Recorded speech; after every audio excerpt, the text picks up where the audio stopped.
Start recording. Boom. Okay, I'll move it downstairs.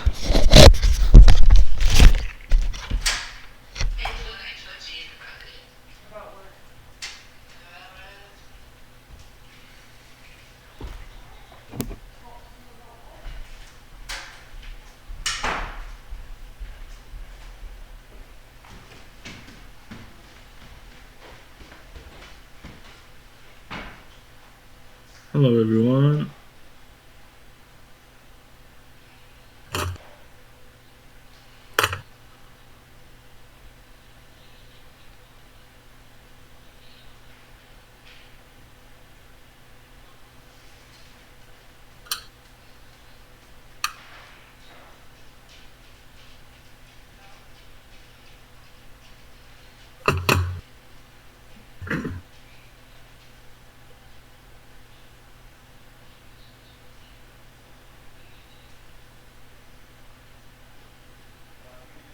Give me just a minute to get set up here.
Hopefully this is something approximating a view.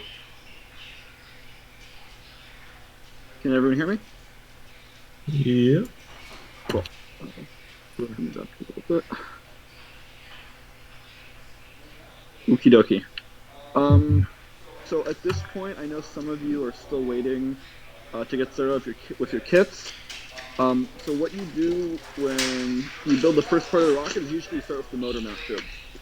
I don't have a actual rocket to do the motor mount thing on, but I do have a motor mount adapter, and the process should be the same for doing this as it would be on your rocket. You're welcome to follow along, and I'll try and describe like everything you should be doing in order to get this going. Guess I'll just go ahead and get started. So in terms of mixing epoxy, you could either do it by eye, which is usually enough for our purposes. I like to weigh it. You want to get exactly 50-50, it'll be the strongest that way. But that's neither here nor there. Are you recording? Nice. I am recording, yeah, I am recording. Epoxy. Oh, sorry, before I even do this, I need to actually test fit everything, make sure it all fits correctly.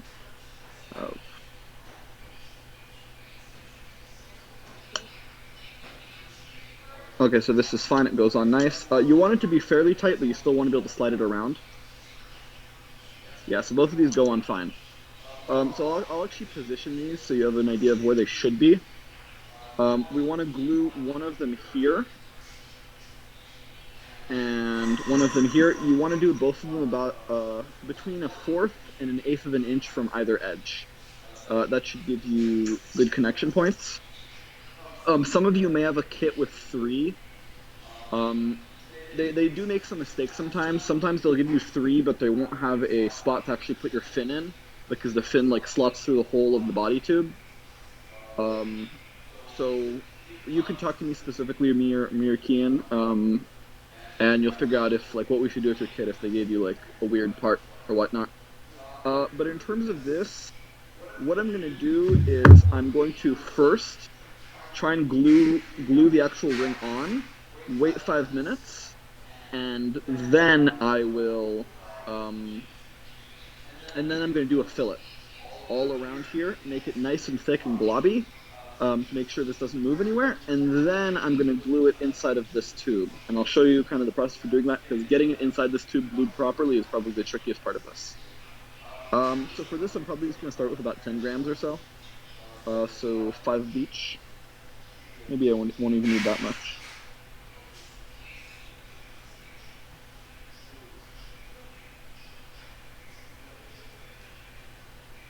I think I made my hole a little small. Actually, I'm going to start with 3 grams of each. 6 total. Wow, this is really just not coming out.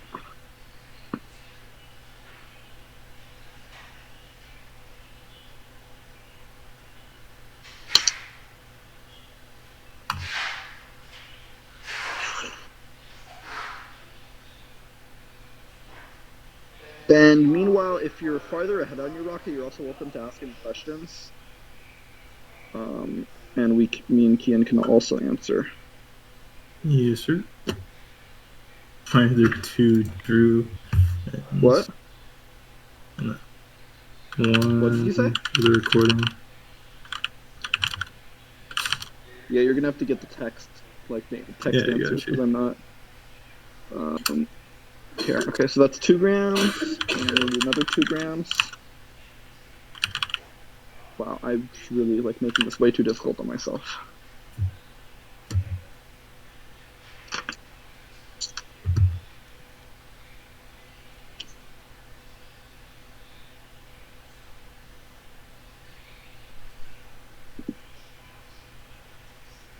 So and I recommend breathing in the what?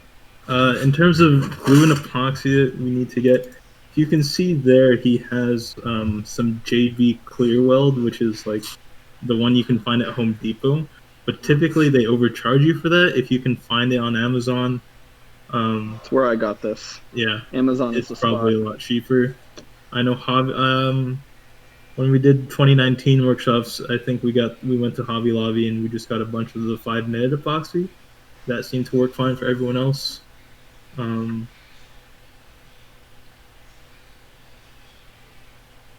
How well can you see what I'm doing? I can see you mixing epoxy with a stick. Okay, well, pretty well. I just mean like what part of the table. I'm not sure how positioned. I can see up to the edge on your right, all the way up until that coupler on your left. Gotcha. Okay, cool. So when you're mixing epoxy, you want to overmix rather than undermix. Whenever you think you're done, do it for another 30 seconds. Definitely overmix when you can. Okay, so now for this part, I'm going to bring these to the outer edge, right, so they're just barely on. And then I'm going to do a stripe, as I said, about between a quarter and 1/8 of an inch inside. So I'll just try and gently do...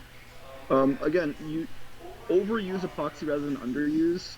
Worst you do is you add a little weight and make it globby, but it will be stronger. So, and we're A-okay with that. One thing that you will notice is that, like, if you have too much epoxy left over, it'll get really hot. So if you have like a lot of mixed epoxy like left out, make sure to spread it out. I know when we were doing the 2019 workshops, we had them in a little Dixie cup. And you can like melt plastic.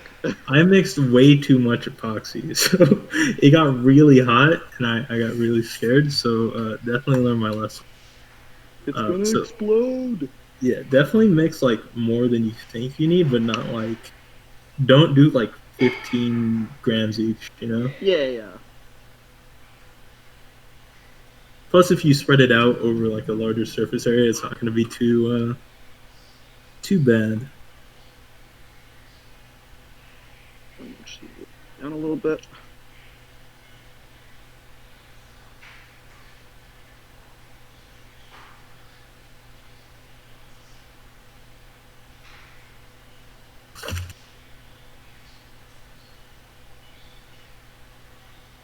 So yeah, I have a nice ring of epoxy all on the edge. I don't know how well you can actually see this, but on like the upper edge and the lower edge on top. That way, when I let it like sit like this, it'll settle in the right place. So let me just move this up a little bit.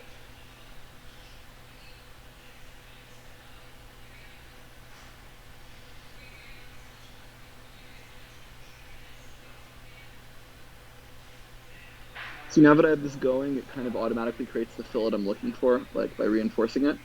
One thing I'll note for everyone here is you do want to. Sorry, let's make sure. Maybe not so good. I actually need to move my rings down because I didn't position it correctly. That's good. Where was I going with this? Okay, yeah.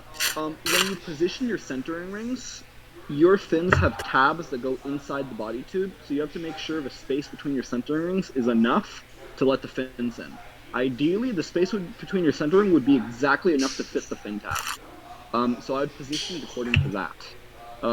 If you have your epoxy on there and still wet, I don't know if anyone's actually following along or they're just like watching. Do what you want to do. You do you.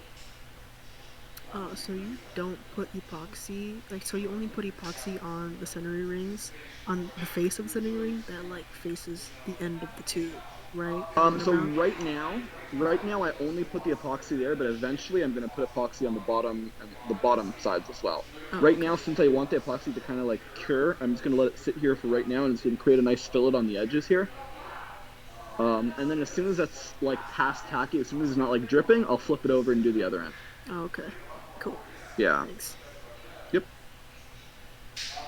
Do your best to try and get it aligned, like flat. You don't want the center rings to be like curved in any direction. Sometimes the center rings themselves will have like a bow to them. Just not ideal. Yeah, it's just not ideal. Just again, wiggle it a little with your fingers. As long as you get it pretty close to straight, it shouldn't be a problem. It's not an exact science, put it that way, despite the fact that it's rocket science. So I'm gonna give this another minute or so. I'm gonna move my epoxy to the side so I have more room to mix another spot later on. So I know there are some people in the call right now who have moved on to other parts of their build. I wonder if there are any questions like on later steps. My freaking webcam freeze again. Always does. Now I'm paranoid that it's not actually recording, but who knows? Yeah, so one more time, kind of show you what it should be looking like.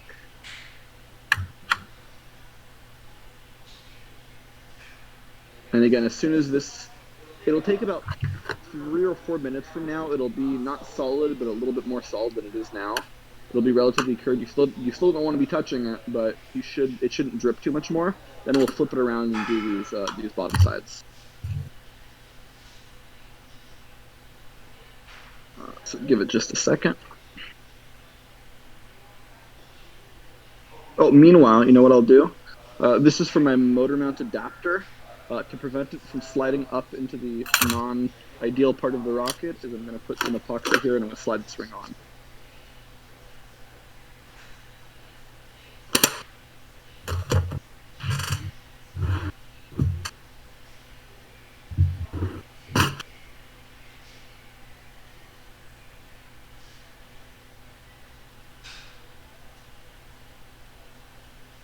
The thing about epoxy is the bigger globs you have, the faster it cures, because it actually thermally cures. As Kian said, like it actually undergoes a chemical reaction that increases heat. So a big glob of it will heat up a lot more than a small glob of it, and that'll also mean it'll cure slower. So even if like your big glob on your plate's cured, it doesn't necessarily mean that your actual thing is cured. So this is a general thing you can see. I did a ring of epoxy around this, and then I pushed up and kind of twisted to get the whole thing thoroughly coated in epoxy, but then I pushed up like a ring of epoxy. Now that that's there, I don't actually need it. And the best thing to do is just take a paper towel and wipe it away. Grab that.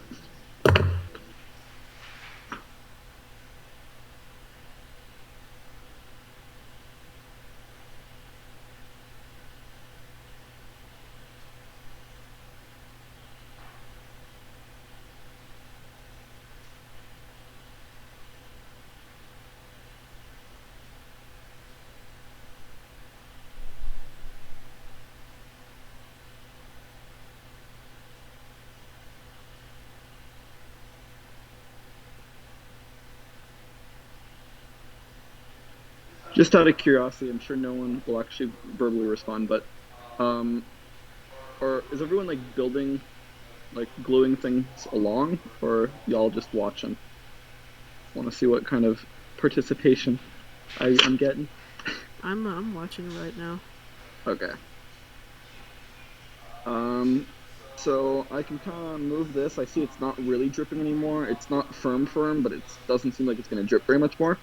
So I'm probably cleared to go ahead and flip it over and do the other side. So I'm going to mix up some more epoxy.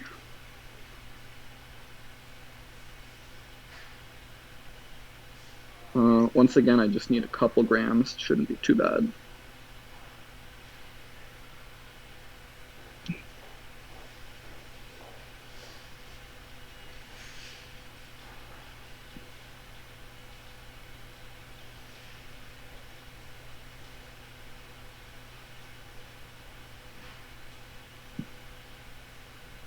Yeah, and as soon as this is done, I'll obviously upload it to YouTube just like last time. So if you want to go over any parts of it, you'll definitely be able to.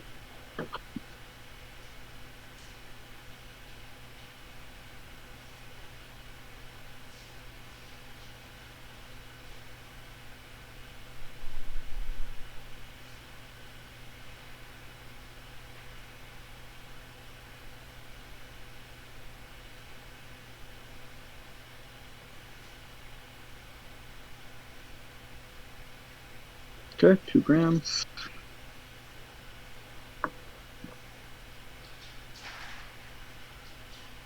Once again, you usually want to overmix, not undermix the epoxy. Doing this with a lot of epoxy, like this motor mount part with a lot of epoxy is important because all of the force of your motor is actually being borne by this tube and by the eventual connections to the like rocket body. So you want to make sure, if nothing else, this is at least fairly strong. Your other major weak point is your fins. Like this and your fins, if you don't epoxy them correctly, is the most likely failure points for your rockets. Other than maybe, I guess, shock cord connections, but in terms of constructing rather than tying or other things.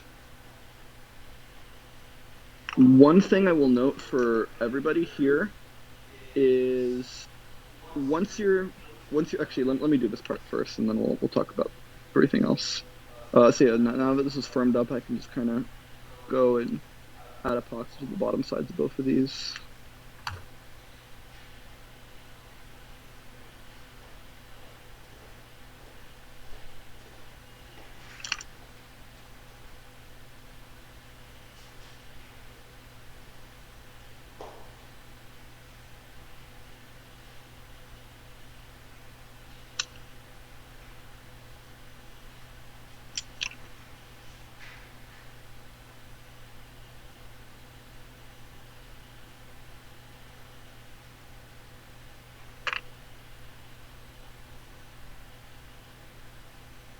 Okay, so I think for nearly all of the rocket kits, nearly all, if not all of the rocket kits we bought, you're going to attach your shock cord to the motor mount tube.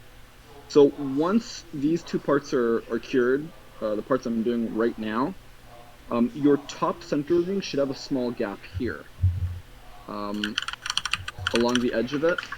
and that's actually a space for your shock cord to go out. So you're gonna have some Kevlar thread. You're going to wrap it around underneath the top centering ring. So the centering ring with the notch right underneath that, you're gonna wrap the thing around, tie it, and then once it's tied, also epoxy that in. Kevlar takes well to epoxy, so don't worry about weakening it with Kevlar, with epoxy or anything. Kevlar and epoxy are good friends. The reason for that is that shock cord is going to take the brunt of the deployment forces. So when the parachute whips out of the rocket, it puffs up very, very quickly, and it creates a massive acceleration on the rocket, which can be a problem if the rocket is not fully glued into place. I don't know if that part made sense in terms of attaching the shock cord, so please ask questions if you have them. Another thing you want to make sure when you're gluing this, do your very best to not get epoxy on the edges of the rings. So I got a little bit on it, so I'm just going to wipe it down. The reason being, it'll be much harder to get it in your body tube if you have a glob of epoxy just cured on the edge. It just won't slide anymore because the rings are made to fit the body tube precisely, and if you're adding any real protrusions, you're gonna have problems. But no issue if you just take a paper towel and wipe it down real quick. Usually fix anything. And if it still doesn't fit, if for example you tried to test fit your center rings and they didn't fit inside the tube in the beginning in the first place, just take some sandpaper to them. Usually about 200 grit would be good for this wood, but you can go higher if you want to spend more time sanding. Until you just very slowly take off a little bit at a time until you get them to fit. So now I kind of have this going here. If you look at this, they're kind of sloppy fillets, but they're still fillets, and they'll still add a lot of strength to the center rings. Most of the strength of this is not coming from the wood; it's actually the epoxy.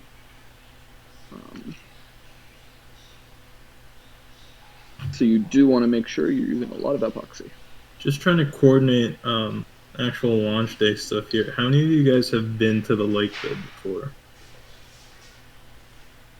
Me. You were there in... Yep. You've not... Okay, so the reason why I ask is typically what we do is we all meet up at the gas station, the world's largest Chevron. For those of you guys who know where that is. And then what we usually do is we pile into a couple of cars and drive out to the lake bed. For this launch, since it seems like we have a little bit more people, how many of you guys have cars that you guys are willing to take out to the lake bed? Because I'd recommend 4 SUVs and 4x4. This is no passenger. I mean, you can with a passenger car, but yeah. I know Hassan brought out his WRX. No. It's not going to kill your. It's not off-roading, but it is But it's going to get super dusty and just ahead of just a forewarning for those of you guys thinking about possibly taking your cars out there. Because since it seems like we have a little bit more people, we're probably gonna have to do some type of carpooling scenario. I know my car definitely there.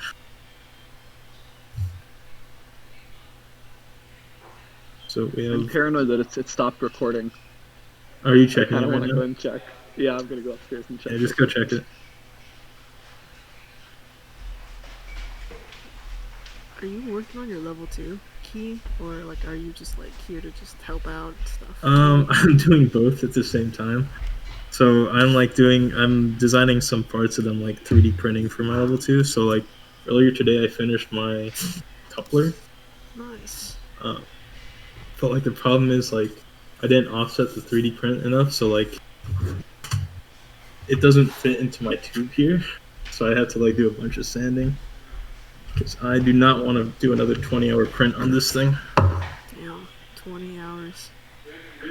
I was actually scared because it was my first time doing a print longer than 10 hours. It turned out fine. So What's the fill? Like 190? I just did 50, Oh, and it still comes out pretty like hefty. 20 hours though, still. Yeah, it's What resolution are you printing at? just the normal nozzle, the 0.2 millimeters, right? 0.2 millimeter layer height? Yeah, Okay. that's whatever Guess that the makes sense. default thing, I guess. Yeah. Yeah, Ender 3, right? Ender 3 V2? The Ender 3 Pro. Pro, okay. Yeah, nice D long. Mm-hmm. Yeah, I there are added actually some some good deals on 3D printers right now. Oh If yeah, y'all are interested. I got mine in the summer. Okay. So it's probably not fully cured yet, but we're getting pretty. I mean, it's definitely not fully cured, but we're getting pretty close to the point where you could probably move on to the next step. You can try and wiggle it a little bit. Shouldn't move too much at this point. Again, for those actually following along. Okay. So I obviously don't have a body tube because I'm not building a full rocket, but the same processes will apply. So before you do this next step I'm showing, I'll cover the shock cord thing one more time. So your top ring should have a notch. That's where the shock cord goes through. So you tie the Kevlar around the bottom under the ring. You make sure the Kevlar goes through the notch and is now on the outside hanging. And then you glue the Kevlar down with the epoxy. After that's fully dry, you should kind of be good to go. However, for this next step, you need to protect the Kevlar and make sure it doesn't get covered with epoxy and stuck everywhere. So imagine you got a string here, right? Go ahead and bundle the string and put it back inside the tube. So once that's done, you just have like, it'll look like this. The string will be looped in there and it shouldn't come out. Once again, you have to make sure that you have to make sure your fins can actually fit in this gap. Like the fin tabs can fit in this gap between the two centering rings. That's pretty important. It's actually very important. Otherwise, you might be able to get your fins in at all. So definitely do that. So at this point, I'm probably ready to move on to the next step. So I'm going to mix up another 3 grams of epoxy.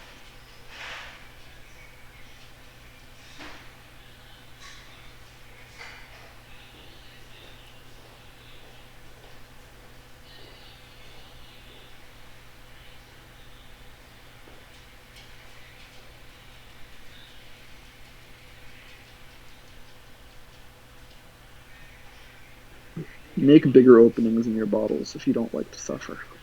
Oh yeah, I figured that out. I was like, I'm like holding it for like a solid like 30 seconds. I'm like, you know, I'm just gonna snip off the top. It just comes out so nicely. See, but I'm paranoid about like overdoing it. I was like, oh god, I'm gonna put like half a gram too much, and it's gonna be horrible. Then I'm gonna have to add half a gram of the other one. Oh, that's true. Yeah, because like the scale that I have, it like it only goes down to the gram, so I don't like I could be so at, you don't even. Like, I could be at like 3.6 3.6 grams. It's like a super cheap scale that I got off of Amazon. It's like $15. Yeah, again, you can totally do it by eye. You do not have to do it on the scale. It's probably a little bit better to do it on the scale, but like, whatever. We're not SpaceX. But we want to be. That's the thing. We want to be SpaceX. This is true. Okay, there we go. 2 grams of each. A little bit less. There we go. Okay, so I think this next part's probably the trickiest part of the process. So to get it mounted internally, we don't really have nearly as good access to it as we did for the other 2 parts. So again, lots of mixing. Overdo, not underdo.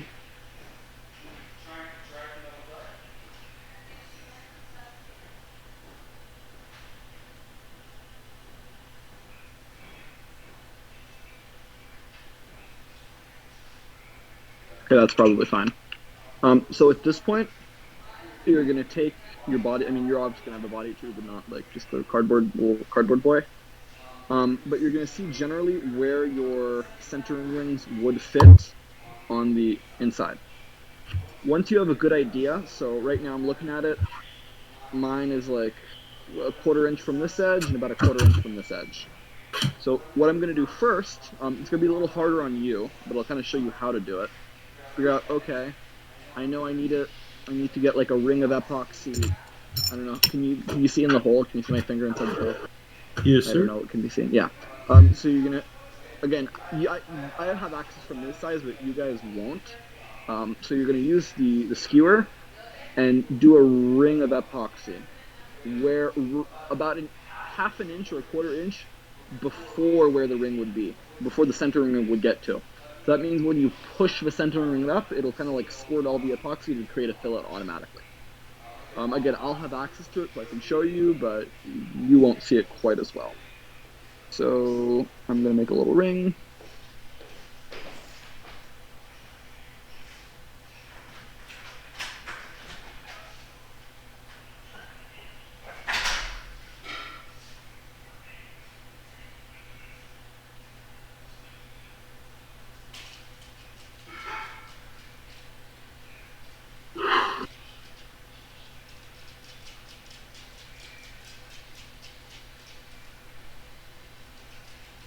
Okay, so this is not beautiful, but you should be able to see a nice little ring of epoxy in there.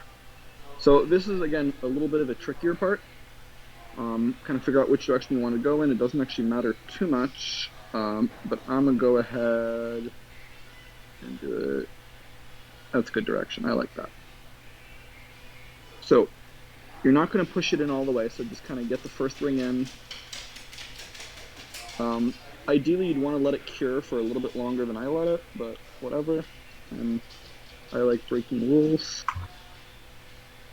So now it's kind of in there. Should be relatively in the right position. Now, before you push it all the way in, so I'm going to get a little bit more in. Before you push it all the way in, you're going to need to get a ring on this part as well. This is going to be a little trickier. I actually don't have a lot of room since it's a very small centering ring. You guys will have a little bit more room depending on your rocket size. But what I'm going to do is I'm just going to do a big old glob right here. Do a ring on the inside, of the front inside this time.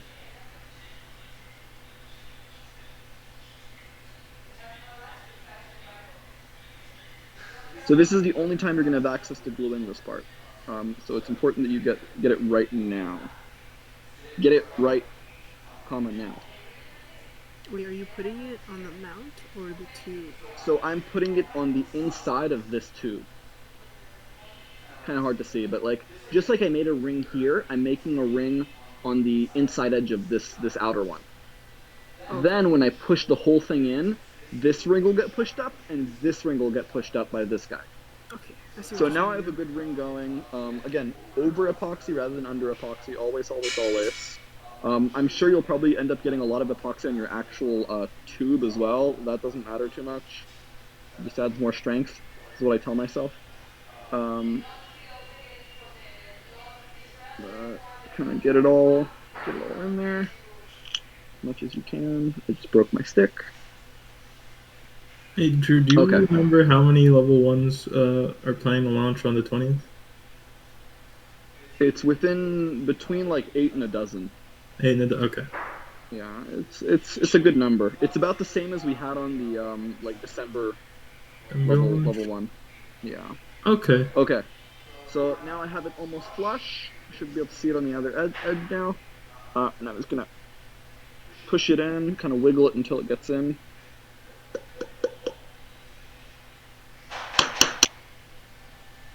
It's not happy with me. Use the scissors.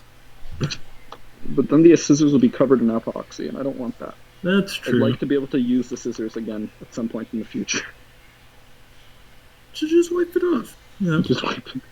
Yeah, that's not how epoxy works, unfortunately. Yeah, I wish. I'm surprised like there's no like permanent epoxy deposits on my fingers. Probably is. Okay, fine. Scissors. Wow, this is just really not going in. So this is why you test fit. I did test fit, but it's still kind of giving me issues. Oh, what do I do now?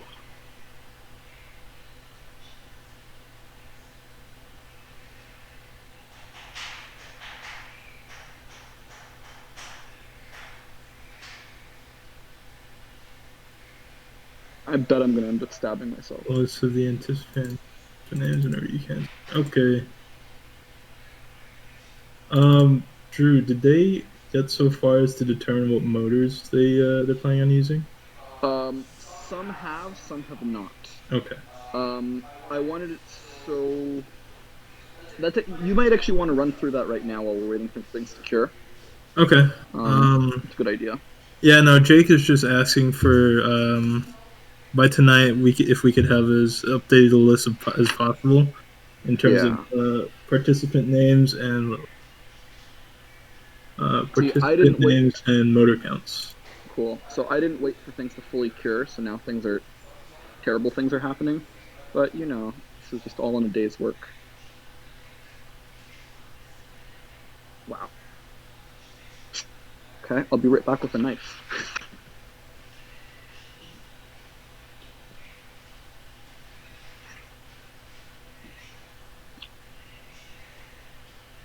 Oh my goodness, I made the hole smaller than...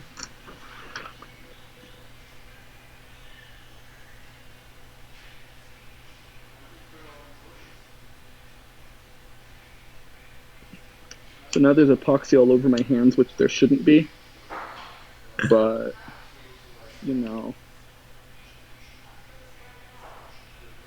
Yeah, do your best to not get it on your hands. Don't follow my example.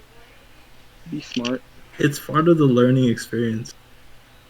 Yeah, yes, chemical burns. I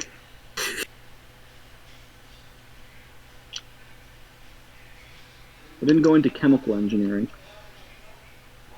Not built for this. Plus 0 point. Why won't it fit? Wait, it fit what? Before. Oh my goodness. Fit before. Why you fit before? Just fit. Just go in. No.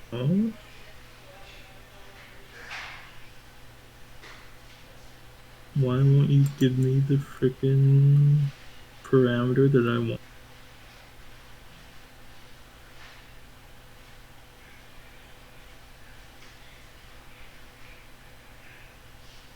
Yeah, so again, don't be like me and wait for your thing to fully cure. But whatever, it's fine. I'm just gonna put an epoxy plug on it and it won't be a problem, probably. What? Oh my goodness. Okay, I'll be right back. I'm gonna wash my hands. I love SolidWorks. Wait, why are you on SolidWorks now?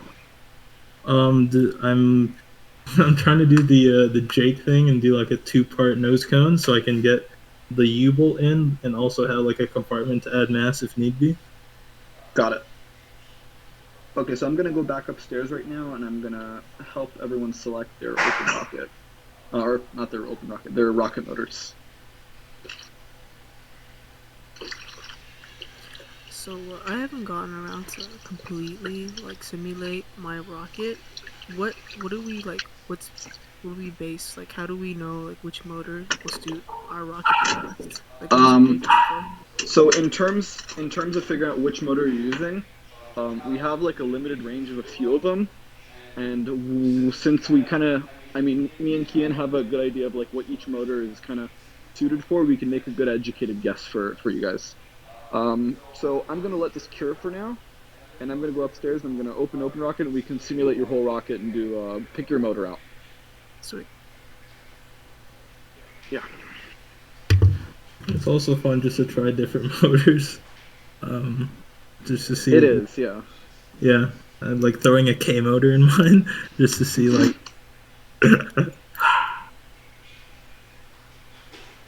Yeah, it's kind of fun. I think there was someone in here who was trying to throw in an H motor or like a J motor on their like level 1 kit, and it was taking it to insane velocities and stuff like that.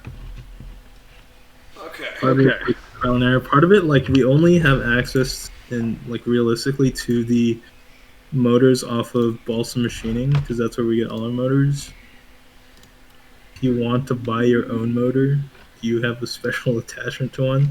I think Apogee Rockets has some as well, but you have to pay for like hazmat shipping and all that, which is Like 40 bucks. Like $40. Yeah.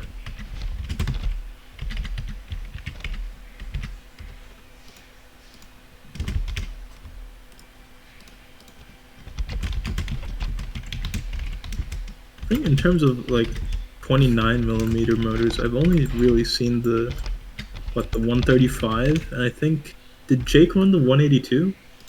Say that again? Say that again? Did Jake run the 182 on that one launch that he did? I I have no idea, honestly. Okay, so I'm gonna share my screen now.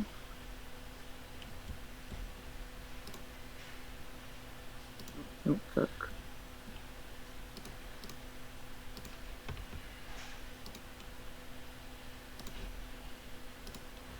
Okay, so I'm I'm gonna gonna go go to balsa machining, and let's and let's go through the.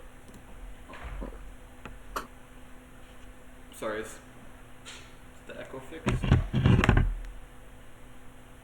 Is this better?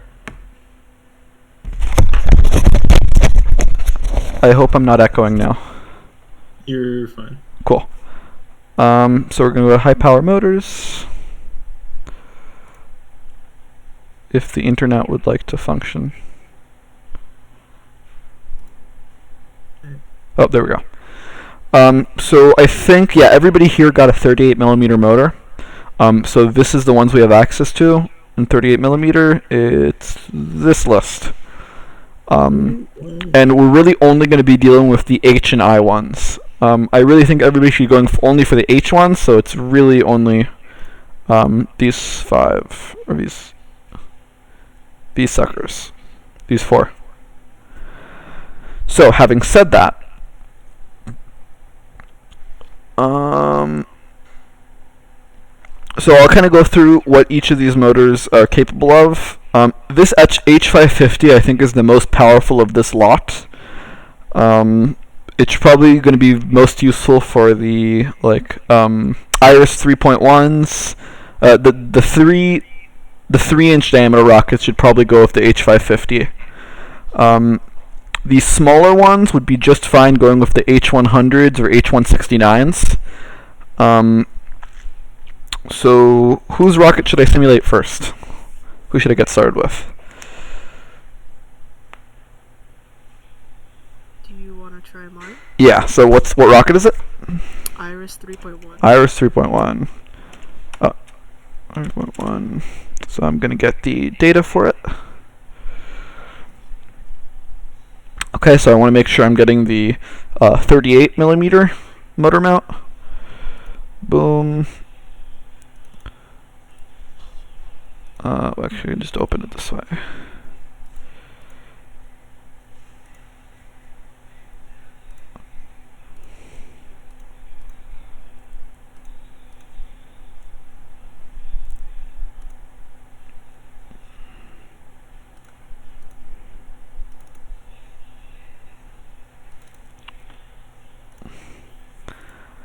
So I kind of talked to you how to go through importing a motor last time, so I'm not going to cover that this time.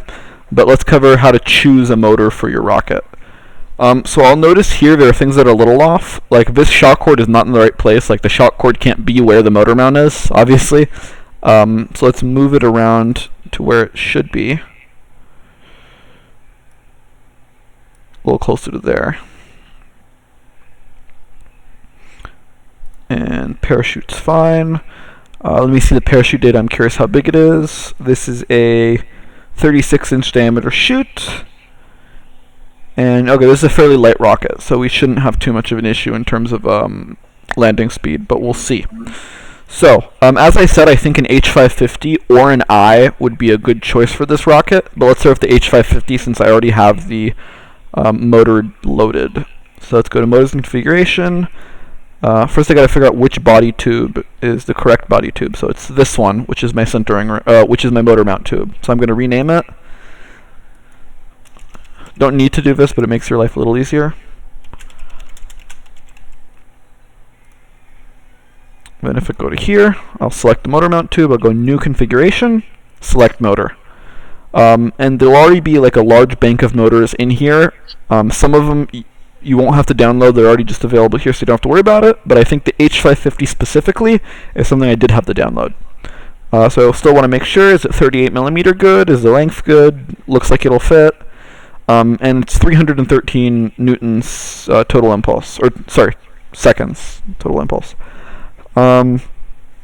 Good, so I put the motor in, and now I'm looking at just under 2 calibers of stability, which is great. That's exactly where we want to be sitting. That means this motor fits the rocket already. You don't have to worry too much about stability, or adding mass, or moving things forward or anything, which is good. So now we have this configuration. Let's go to simulation. So let's go to new simulation. And we can play with all these variables. As I said last time, this is the launch site. This is the place we'll be launching from. So you want to input this into your open rocket and save as default. But otherwise, don't worry about it too much. You can play with the wind speed.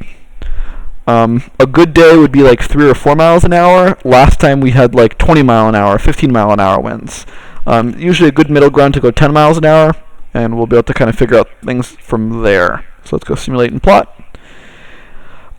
You'll get these 3: altitude, vertical velocity, and vertical acceleration by default. I also like adding lateral distance because that'll tell me exactly how long of a hike I need to go on to get to my rocket.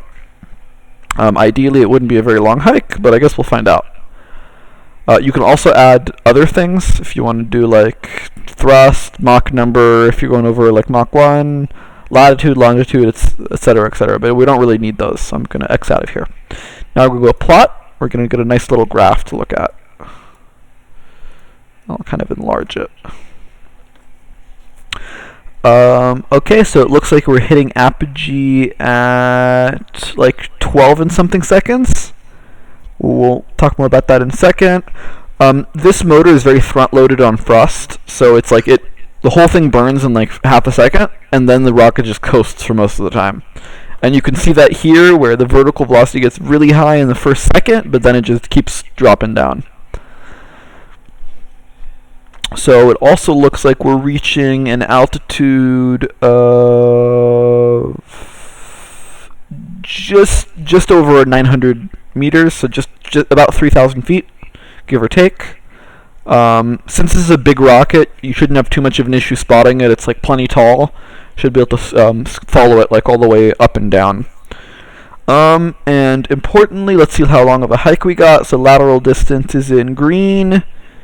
It looks like it's going to be about a half a kilometer hike, which is not ideal, but it shouldn't be too bad. And if it's less windy, it'll be like 250 meters, which is no problem at all. But that looks good.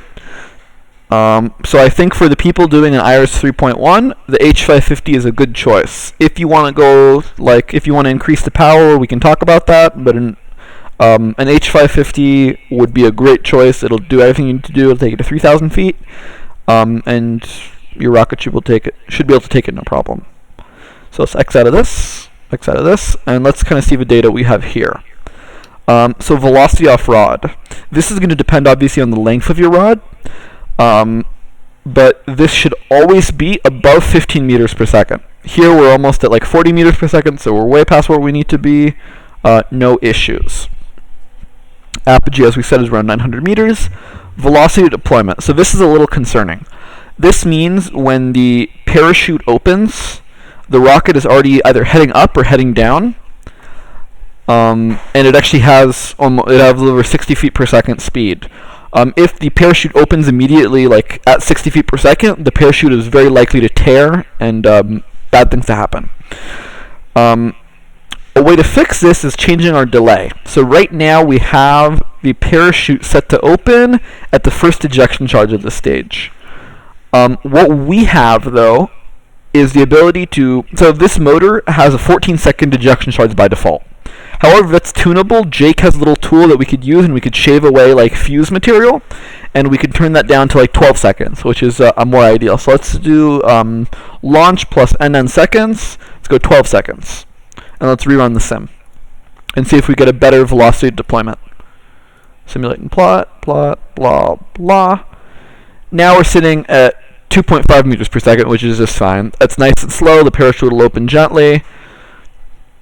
Shouldn't have an issue there. Time to apogee, good. Flight time, good. The other thing we want to be concerned with is the ground hit velocity. Ideally, this should be under 20 feet per second. Even like 15 feet per second would be ideal.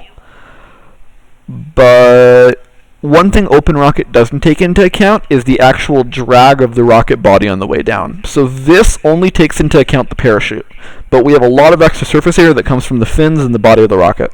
So if I had to guess, this will be closer to like 5.5 meters per second or 6 meters per second, which puts us under the 20 feet per second, which is just fine. So this rocket should be just fine, shouldn't land too hard, and that should be good.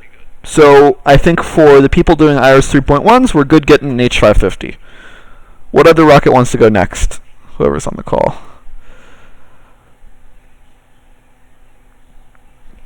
I think I talked to you, Elon, right, about your rocket type, or your motor type, sorry. Yeah, I'm good. Thank you. Oh, Jason. Okay. Okay, 2.2, thanks. IQSY, blah, blah, blah. Words, Tomahawk.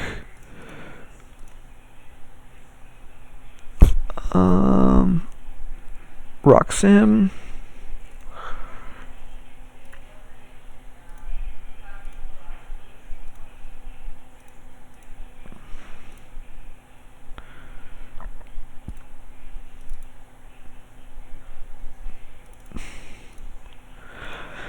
Okay, let's open this sucker up.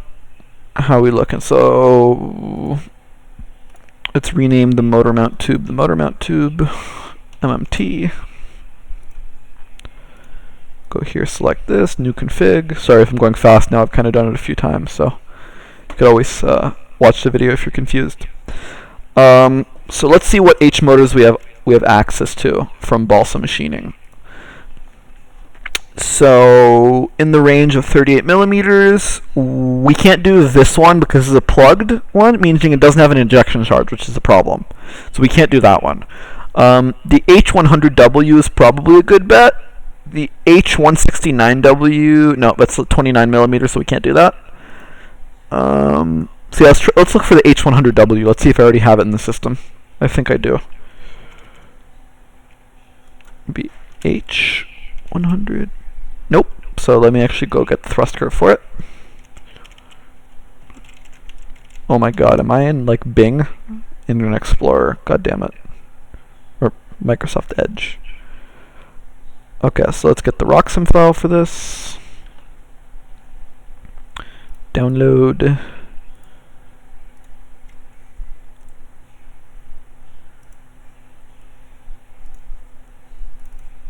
I'm going to put it in my motor files folder along with everything else. And now I'll probably have to restart OpenRocket for it to work, but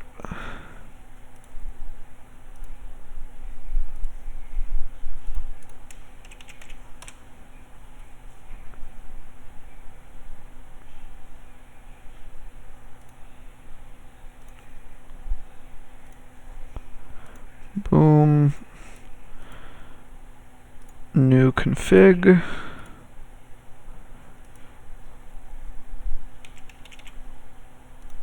Good, so it's selected. Looks like this is in the right spot. So we're looking a little overstable here, which means we wouldn't ideally want to fly this rocket in windy conditions. A fix to that is doing a bigger motor. So we can try a bigger motor, but let's simulate with this first. We can always add mass, like towards the bottom. And actually, I think after doing the glue and stuff, it'll be closer to 2. So you shouldn't have too much of an issue, especially glue in the motor mount tube, glue for the fin fillets, etc., etc. So let's do a flight sim on it. New simulation. Let's also move this up to 10 miles an hour, just kind of baseline things. And let's add lateral distance. Okay. So we're looking at apogee at about 13 seconds, which is pretty close to the 14, but we'll still maybe have to knock it down with the fuse timer thing. Looking at about 1,000 meters, pretty cool. And it looks like it's going to be how long of a walk? Again, about half a kilometer, which isn't too bad. So let's look at the ground hit speed and stuff. Once again, this is about 6.5. Again, it's not taking into account the rocket's drag itself. So if I had to guess, it's going to be closer to 6, which is under the 20, which means it's pretty safe. We're having a pretty high velocity deployment. Ooh, that's not okay. So we have our optimum delay at 10 seconds, and our time to apogee is at 12. So let's knock this down to 10 and see what our velocity deployment is then. So hit parachute, launch plus, let's go 10.5. Now let's do a new sim. Boom, boom. Ooh, this is still a little fast. Why is this? If you try it with the H550, it's only 17 meter per second. Well, then it's not an issue. We can change the deployment thing to fix that. So let's wait, what? Well, let's move it back to 12 and see what happens. I think 12 will fix it. So if we do it to 12. Oh no. Simulating plot. Okay, now it's still a little farther than where we need to be, but we're in the right direction. We're under 10 meters per second. Let's tweak it just a little bit less. Ideally, you want to get it under 50 feet per second. Anything under 50 feet per second is relatively safe, but as low as possible is the safest. So let's try 13.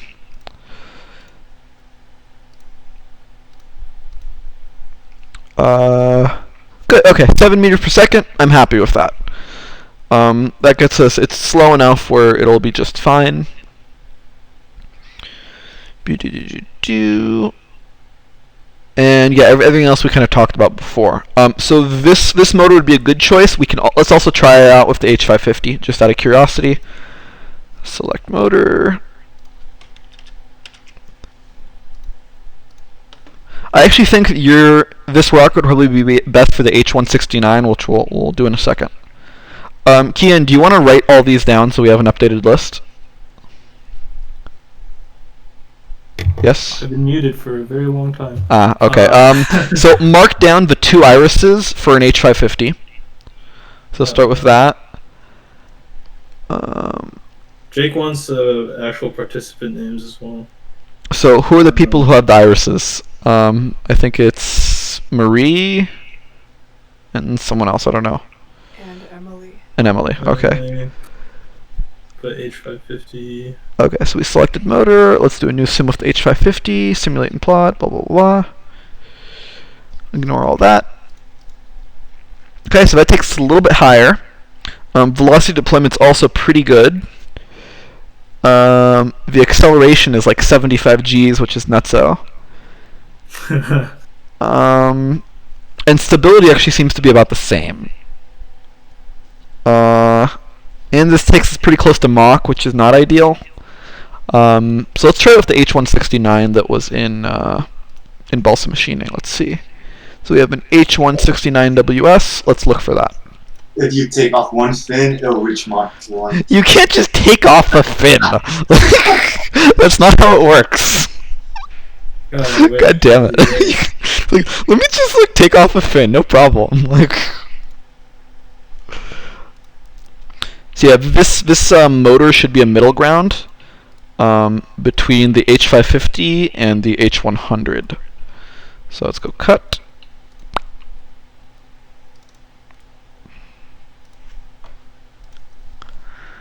Let me X out of this again. Yes, let me save it. Sorry, I haven't been keeping up. So we have Emily with H550. Who else has the same iris? And there's Marie. Marie. And then you're working on the rest of them? Yeah. Okay, cool. Work in progress. So try H169. Oh, did that not? Oof. I actually have to redo a new. No. It's gonna make me do an actual new open file. Do I have to print my nose cone out of red filament?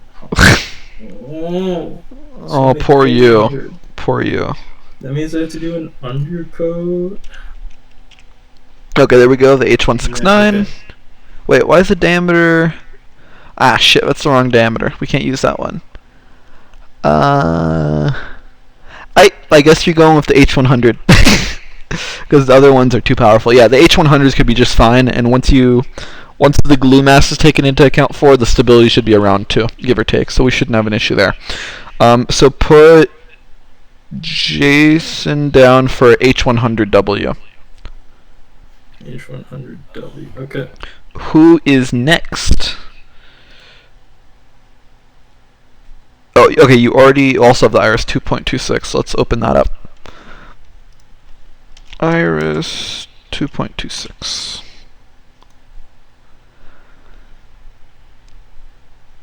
Oh my goodness. 38 millimeter motor mount. Roxanne. That's a lot of tabs. Oh, this is just one browser. Check this out. Why do you have so many tabs? Because I'm addicted. I'm an addict. You don't see it? You It's know, just- after a I certain need it. point, you stop caring. Yeah, exactly. That's how it be. That's totally how it be. No, we don't need SMath. Open file, extract.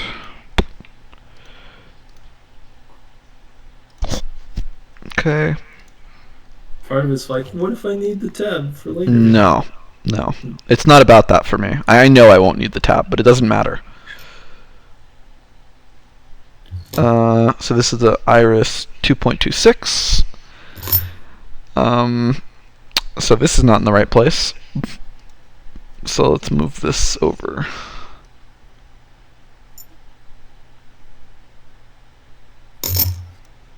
Whatever, close enough. Motors and config. This should be the right place. Body tube, select motor. Let's try the H100 because you have a relatively smaller rocket.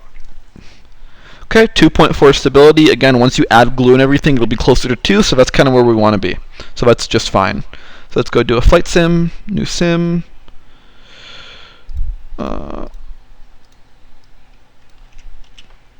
And when we get closer to the launch day, everybody could go ahead and simulate their rocket with their motor and put in the expected wind velocity at that day, and you'll get a much better reading for how much your rocket's going to drift and all the other nonsense. But let's just... Wait, so should we bring our laptops on launch day? I think Kian will probably be bringing a computer with all the usually bring things. mine. Yeah. So we can do all those simulations out there. I have OpenRocket. Ideally, everyone would take a picture of their data beforehand. Yeah. But that would be nice, so we don't have to manually do it out there. Yeah. Plus, remind me beforehand to get all of your actual rocket rocket files. Yeah. On my computer. So this is 0.6 kilometer walk. Not too bad, but not the best thing ever. But whatever. So our deployment velocity is a little high. Ground hit is just fine. Everything else though looks good. I don't see an issue here.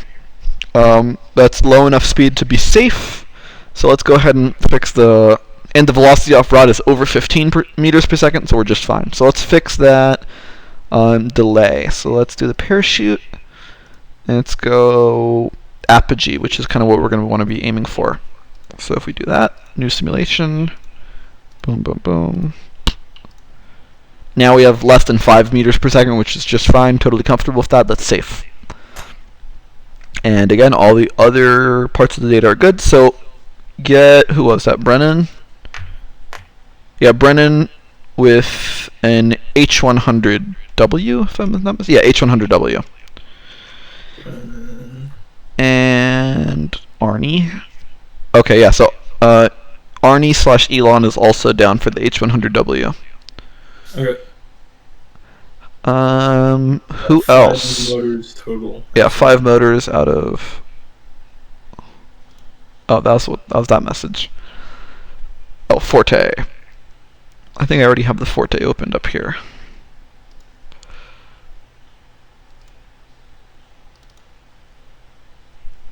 Probably? Yeah, they're the Forte.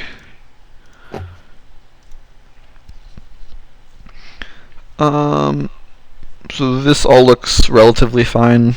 No big issues, so I'm just going to go ahead and just sim it. Motor mount tube. New config.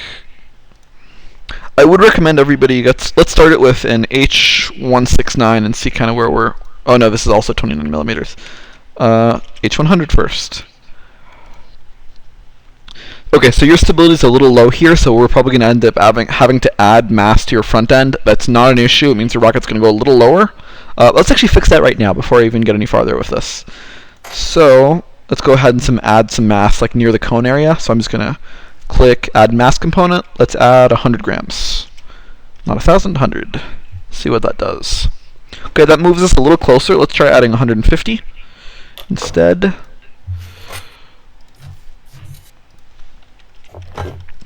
Okay, that gets us, let's look at, oh, 500. We don't need that. 150. Good. 1.63, and after you add a little glue to your back, and like, it should work out to be within the range we want it to be, between 1 and 2. So we'll just go ahead and add some mass tape TM. It's just like nuts and bolts wrapped in duct tape and like slapped on. It'll be just fine. It'll be fine, I promise. And we'll go ahead and put that in the right place, and your rocket should be stable. Let's do a sim on it with the added weight. So blah blah blah. I'm not going to worry too much about the variables now. It looks like it's going to be about a. Oh, this should be a short walk, only 250 meters. So it means your altitude's relatively low. Okay, so we have a few issues here. Our velocity off rod is kind of like. It's borderline. It's probably fine, but we'd want it to be a little bit faster. Velocity deployment is a little fast, but we know how to fix that. Our ground hit velocity, this is too fast. This is like close to like 24 feet per second, which is faster than what we want it to be. So you're probably going to have to borrow a chute from someone. So let's see what diameter chute this is. This is a only 28-inch chute. We have 36-inch chute you could borrow from other people. So let's move that up to 36 and kind of see where we're sitting at. And let's do a new sim.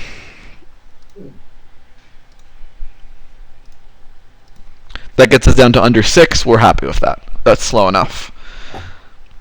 You just reminded me that I let Chase borrow my shoe. Not anymore, you didn't. Let's move the delay on the parachute to 10 seconds. So sacrifice to the gene like that. The rocket gods. Okay, so doing that gets us. It's still a little too fast. What's going on there? Okay, let's just make it at apogee.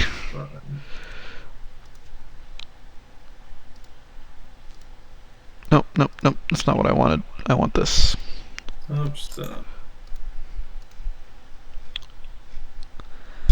So this one's looking okay. Oof, wait, what just happened here?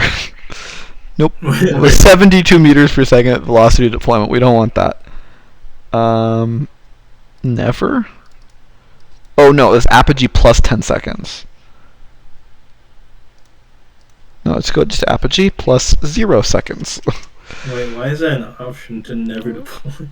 Well, maybe because it's. Oh yeah, that doesn't make any sense. Yeah, I don't know what that is. Okay, this should get us to where we need to go. 4-point-something meters per second. Happy with that. However, this velocity of rod's a little concerning. So one option is we could use a longer rod and get it to closer to 20 meters per second, which would be good. The other option is use a bigger motor. I will leave that up to you. Which would you like to do for?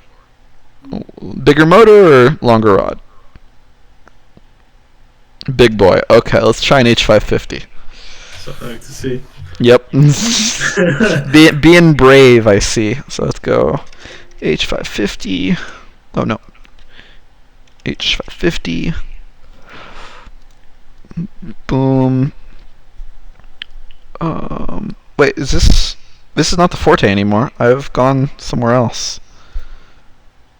I am distracted. This is the Forte. New configuration, select motor.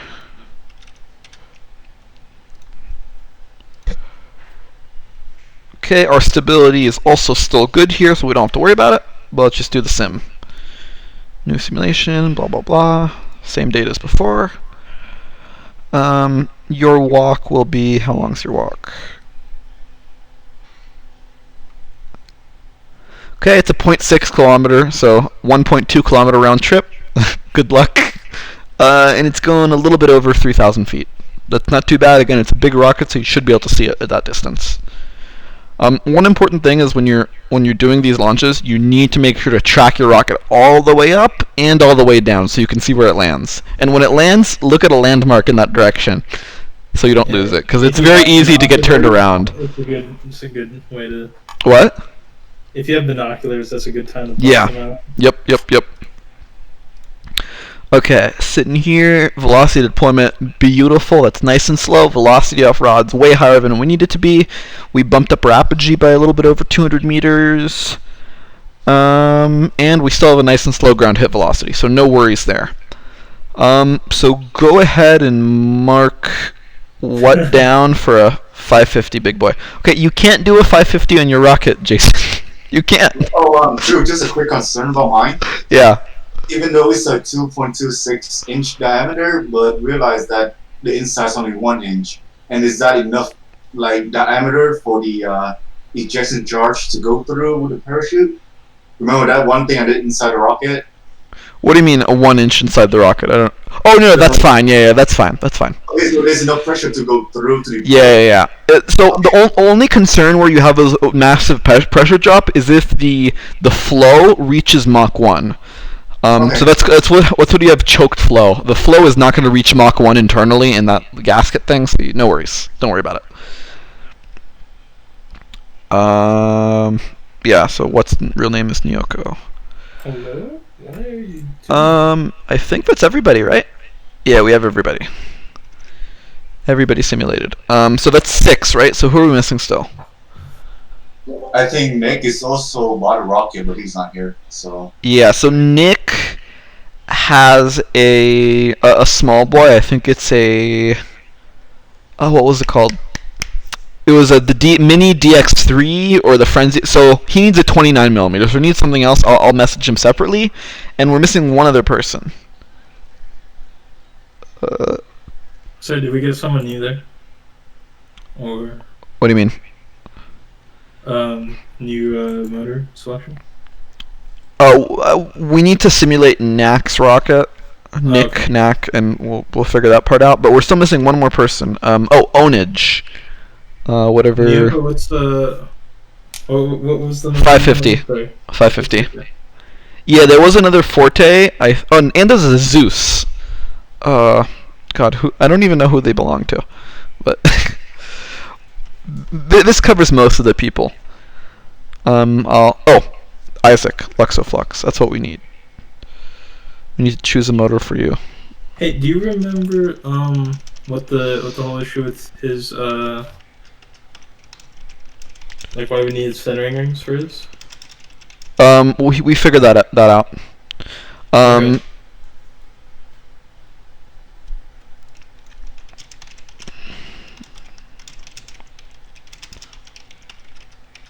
I do have to make it.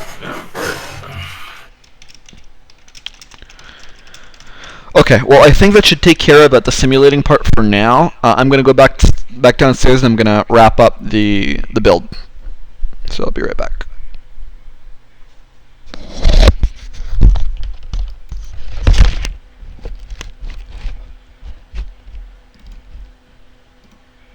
I'm very fuzzy.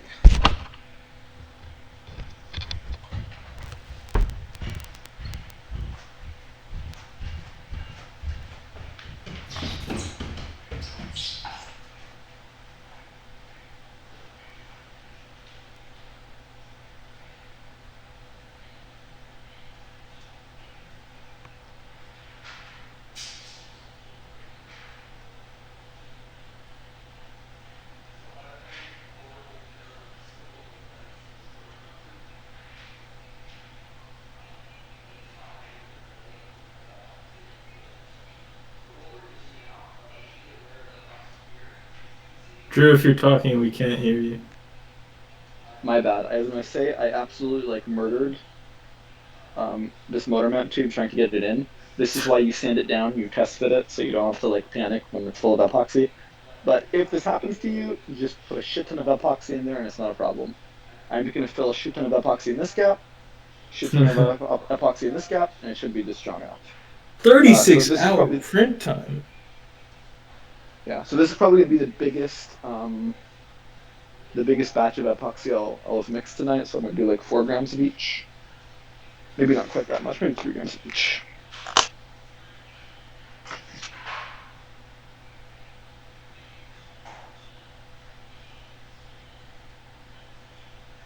And if you see stray carbon fiber pieces, it's because here you'll like this. How's my baby?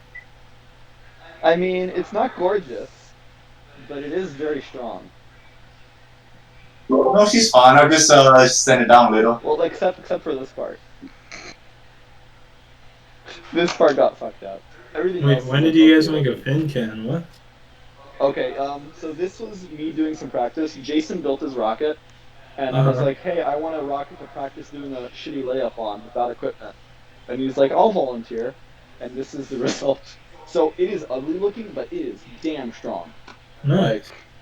Yeah, so, you know what, maybe this could take an H550, you know? Yeah, can you do the more entire thing so I can get a H550 in there?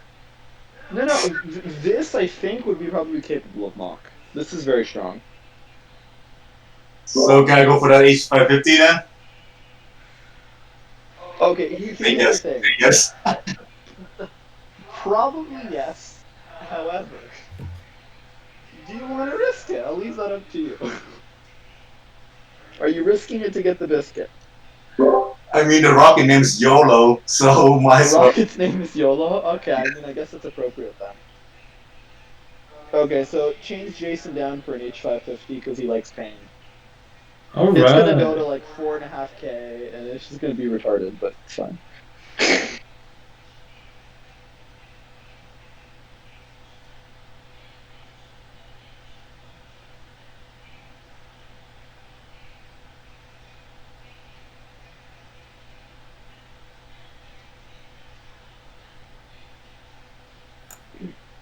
Okay. Okay, that's 3 grams. Do another 3 grams. And again, I'm just gonna overdo the amount of epoxy. There's no reason to underdo the amount of epoxy. Just like do a shit ton, you won't have a problem. That's the strat.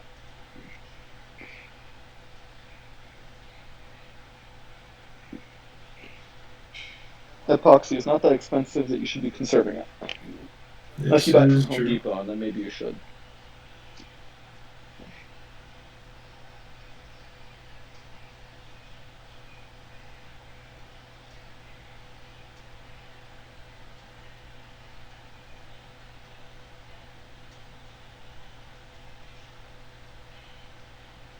Why are you a whole day? There we go.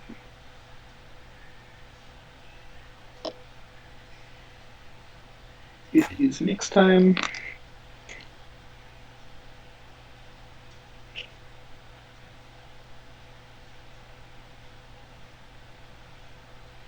So obviously, y'all will only have access to the front end. I'm gonna do both sides, but again, you're not gonna have a gap between. You're gonna have a gap between the tube itself and the back end. Sorry, the gap between the tube itself and like the outer and body tube. Just fill that gap with like a plug of epoxy. Just a ton of it. Don't get it inside the motor mount tube, but everywhere else is good.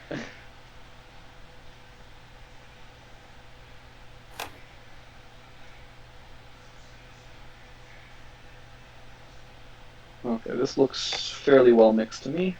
So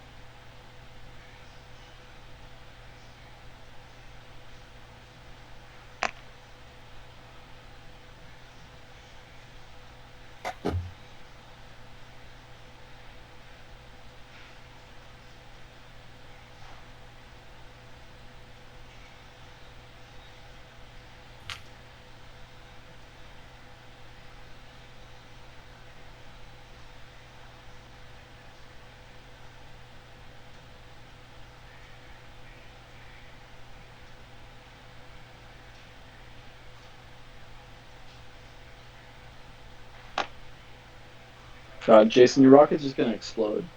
It'll at least be entertaining. Like, it's gonna go up and it's confetti as soon as it hits Mach. I have a feeling that it's gonna explode. Like, I don't think that piece I did inside is gonna hold. Is gonna hold the parachute. Should put more. Again, it's possible it won't. We totally winged that. Like, that was Sure. just. But I want to put a good show for you guys. I want to put a good show. Joe, you wanna dump in more epoxy inside that one piece then, just in case? Again, I really think it will be fine. Like, as much shit as I'm talking I about, don't think I it'll be add strong. enough parachute in epoxy inside, so. There is no. Oh yeah. I was gonna say there's no such thing as too much epoxy. I don't know if that's quite true, but Eh. too much epoxy, you'd have to put a lot of epoxy before I said it was too much. Like, you'd have to really go ham. Rockets are like 50% epoxy by weight, so take that as you will. So, if you check this out now, I have like a nice, like, few millimeter deep layer of epoxy, like, all around this. And I want to make sure I wipe everything down now to make sure there's not epoxy in places it shouldn't be. Is this rocket making with Drew Nemeth, kind of like painting with Bob Ross? Exactly. You nailed it. Yeah. Just mix the hell out of it.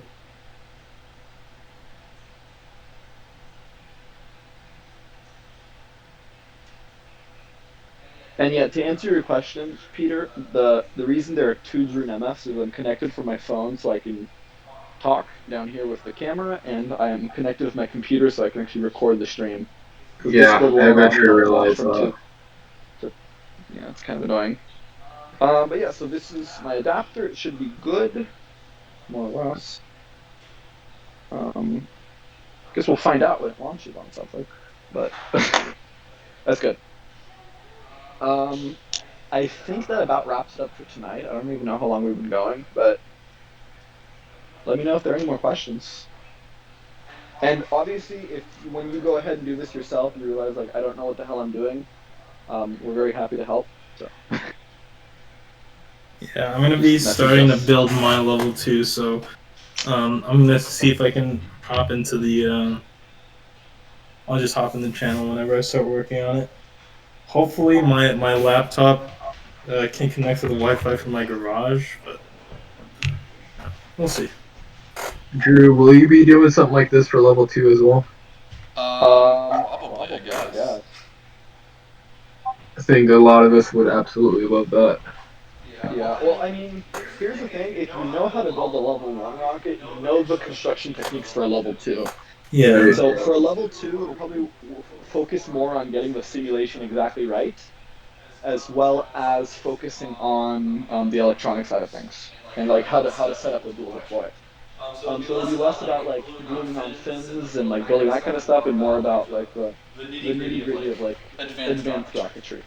Speaking of dual deploy, have you placed the order for the egg timer stuff yet, or is that? I have not. Okay. So that obviously doesn't actually go through me. I don't have access to the purse strings. Oh yeah. Treasurer.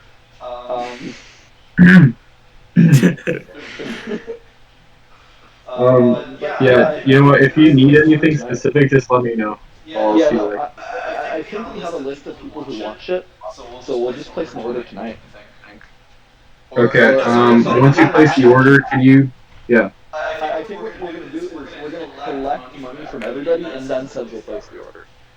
So we'll need people to Venmo the SEDS account. Webcam frozen again? Yeah, it was for a second. Okay, I'm gonna stop the recording, I think. I guess this was a $15 webcam for a reason. Drew, what did you use to like record that top-down